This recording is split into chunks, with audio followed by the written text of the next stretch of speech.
Manchester United, Ruben Amorim and Carlos Baleba. Now, how many of us remember that time in secondary school whereby either our social studies teacher or our home economics teacher is trying to like teach something or explain something, and before you know, she will just use one of the students as an example, like, oh, like you see Tuske now, Tuske is doing this thing, Tuske will do it like this, do it like this, do it like this, do it like this.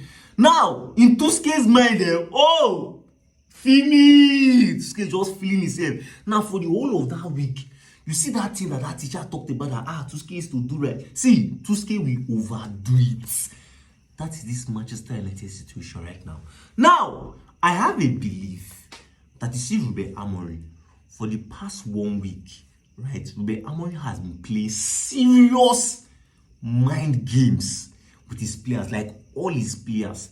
He has played mind games. Now, if you look at what has been happening throughout last week, there were so many talks last week about both sacking Ruben Amorim, that Ruben Amorim needs to change the system, that this guy is not good enough to be in Manchester United, like so many talks around it.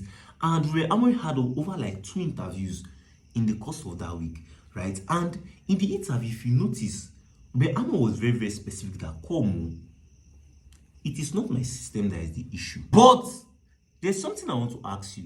All those times you see him talking about, my system is not the issue, my system is not the issue. I want to ask you one question. Do you think it's you he's talking to? Or do you think it's you he's trying to convince? No!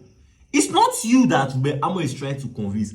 Instead, Ruben Amorim is trying to convince his player that, the system is not the problem. Now, here's where I knew that it was not us that he was trying to convince. Because if you notice the way he talks with this confidence, like full belief. But it was not us, we the fans, he was trying to convince. That's what I found out. Now, let me show you where I found out that it is not us Ruben Amorim is trying to convince when he's doing all this post-match, pre-match conference, post-match conference, and some kind of interview. It's not us. Now, it was the interview before the Sutherland game, whereby he told the media that, medias, you these English medias, you are part of the problem that I am having. Because my players, in as much as, yes, I used to tell them that it's not the problem, it's not the problem. My players are watching you. They are seeing where you always complain about the system, the system is the problem. And slowly, you are almost confusing them, making them to want to believe that, it is the system that is the problem. So it is this point, and I knew that, so based on the fact that Ruben Amorim knows that his players are actually listening to this media. So that's why when he's talking, he knows fully well that you see his players are also watching his interview. Maybe after the game, okay, let's see what Cunha will say today, right? So they're actually watching. So that's why I say that when he's speaking, right, mostly after games, maybe we lost, he's speaking with anger, speaking with confidence, he's speaking with like full believe that he knows what he's doing, so that his players will not see any signs of weakness. If you notice what has been happening throughout last week, you see that it has already started rubbing in to his players' head that it's not the system. Instead, it is you people that is causing. Because now look at the likes of Mbeumo. Last week, they had an interview with Mbeumo, and Mbeumo stated that it's not the system. The system is not even the problem. That is us players. We need to start taking responsibilities.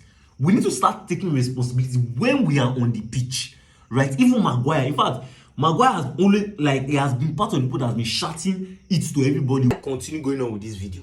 If you have stayed up to this point, please hit the like button. If you haven't subscribed, subscribe. Now, I love what Ruben Amorim is doing with both Mason Mount and Matheus Cunha. I love what he's doing with the both of them.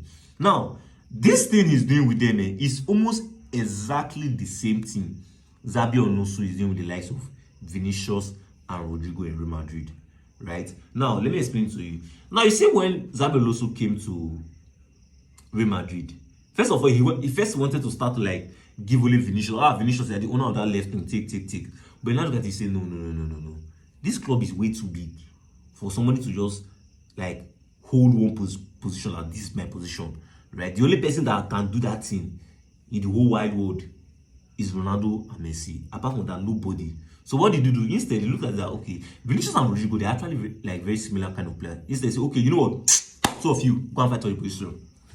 I don't forget, that is exactly what I feel that you see Ruben Amorim is doing with Matheus Cunha and Messi Mount, like putting two of them to fight for their position. Now, the last game before the Sunderland game, who started? Matheus Cunha started that game. Right? Now, the next game, which is the Sunderland game, who started? Messi Mount started the game. The Matheus Cunha came off the bench. I think that these players, they are similar, but they have like different style of play.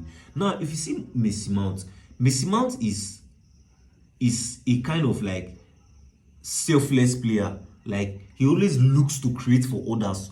A very, very hard-working player, like runs, presses very hard and tries to create. And as he scored, he always tries to create for his team. He tries to pass the ball for his team. So he's very, very selfless, right? Now, Matheus Cunha, on the other hand, is quite selfish. He's quite a selfish player, whereby Matheus Cunha doesn't really press that much like the way Messi Mount. In fact, Messi Mount is already programmed to press. Matheus Cunha is kind of a selfish player. That instead of Matheus Cunha to pass that ball, instead he rather carry that ball, like drive the ball, drive, and go and play shot instead of him to pass, right? So Matheus Cunha and Messi Mount, they are actually similar, but they have like different kind of profile. Now let's talk about Carlos Baleba. Now, if you notice at the beginning of the season, right, Manchester United was trying to sign Carlos Baleba, but it was like Brighton was very, very stubborn.